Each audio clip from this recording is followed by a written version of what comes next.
بشر حافی کا واقعہ ہے۔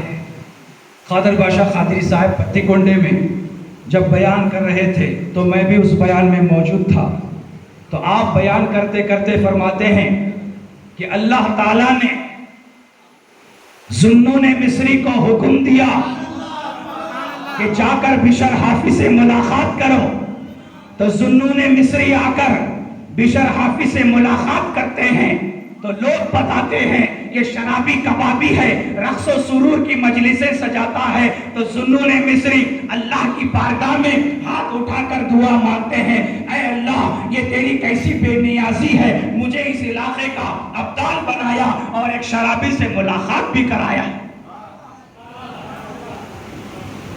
تو اللہ سبحانہ و تعالیٰ فرماتا ہے، اے ذوالنون مصری سن، وہ بشر حافی جب گھر سے نکلا اس نے ہمارے قرآن کو گھورا، ہم نے اس کی قسمت کو گھورا۔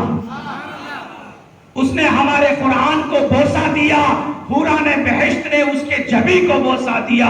اس نے ہمارے قرآن کو پانی سے دھو ڈالا، ہم نے اس کے دل کو آب زمزم سے دھو ڈالا۔ اس نے ہمارے قرآن کو اٹھا کر ایک خانے میں رکھ دیا اور ہم نے اسے ایک ولایت کے خانے میں رکھ دیا۔